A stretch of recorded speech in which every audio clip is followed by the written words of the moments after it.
Lorsque nous avalons, la nourriture passe de la bouche à l'estomac via un tube appelé l'œsophage.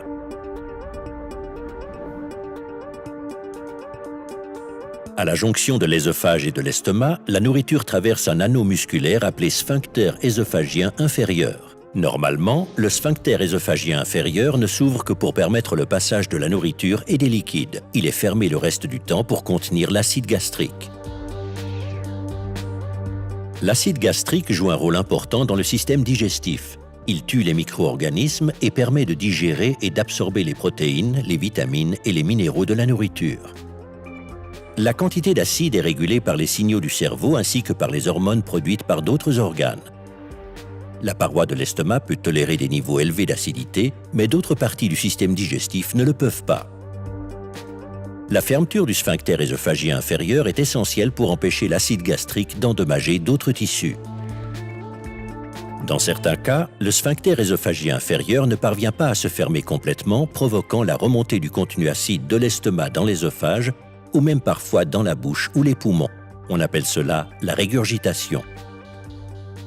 L'acide attaque la paroi de l'œsophage, ce qui endommage le tissu et provoque des symptômes, comprenant souvent une douleur aiguë et des ballonnements. Cette libération inappropriée d'acide porte le nom de reflux gastro-œsophagien ou RGO.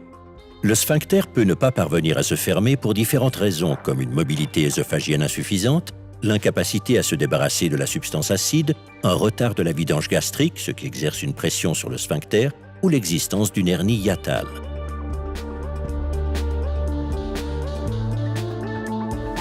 Par nature, le sphincter œsophagien inférieur n'est pas très solide. Certains patients sont donc susceptibles de présenter un RGO dès la naissance.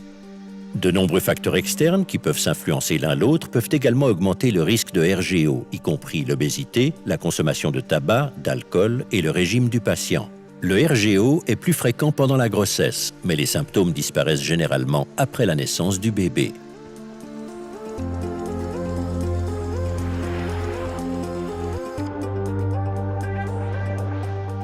La sensation de brûlure et la régurgitation sont les symptômes typiques du reflux acide. Mais les patients peuvent aussi présenter des symptômes généraux tels que nausées, asthme, toux et douleurs thoraciques. Les symptômes du reflux acide peuvent être classés comme étant aigus, c'est-à-dire soudains et occasionnels, ou chroniques, c'est-à-dire survenant fréquemment sur de longues périodes. La nature de vos symptômes est importante lorsque vous choisissez des options de traitement. Parfois, les patients éprouvent des difficultés ou une gêne lors de la déglutition ou des signes de saignement du tractus gastro-intestinal comme des vomissements avec du sang. Ces symptômes alarmants suggèrent que des complications graves du RGO peuvent exister. Si vous présentez de tels symptômes alarmants, vous devez chercher une aide médicale dès que possible. Les brûlures d'estomac sont souvent associées au RGO. Cependant, d'autres maladies comme la sclérodermie, les hernies et les infections à candida peuvent causer des symptômes similaires. Comme de nombreuses maladies peuvent affecter les muscles du tube digestif ou retarder la libération de l'acide de l'estomac, il est important de consulter votre professionnel de la santé pour comprendre la cause des symptômes et assurer un traitement approprié. En fonction de vos symptômes et de vos antécédents cliniques, votre médecin pourrait demander des examens complémentaires comme une endoscopie, une échographie, des rayons X ou une manométrie pour éliminer d'autres causes de vos symptômes. Veuillez suivre les directives du médecin et du pharmacien. En effet, lorsqu'il n'est pas traité, le RGO peut provoquer une inflammation et la formation de tissus cicatriciels dans l'œsophage. Lorsque le RGO est chronique, il peut également provoquer des ulcères et augmenter le risque de cancer de l'œsophage.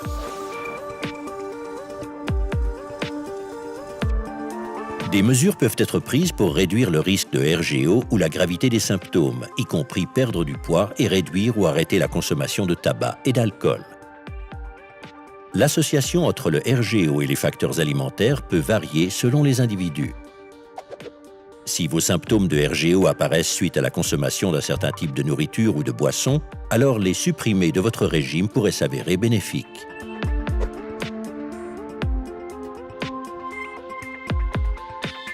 Les aliments et les boissons pouvant provoquer le RGO concernent notamment le café et autres boissons contenant de la caféine, le chocolat, la nourriture épicée, les agrumes, les aliments gras et les boissons gazeuses comme les sodas.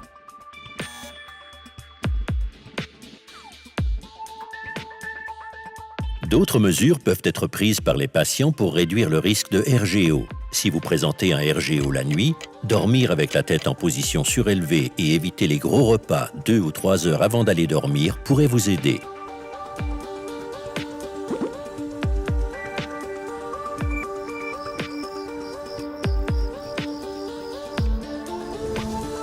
Certains médicaments peuvent provoquer un reflux gastrique. Ils comprennent les anticholinergiques utilisés pour gérer les problèmes de vessie et d'intestin, les médicaments anti-inflammatoires non stéroïdiens comme l'ibuprofène et les benzodiazépines, utilisés pour traiter la dépression et l'anxiété.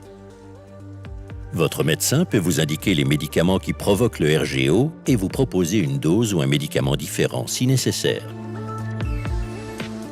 Parfois, la perte de poids, la suppression ou réduction de la consommation de tabac, d'alcool ou de certains aliments et boissons pourraient ne pas suffire à gérer les symptômes du RGO.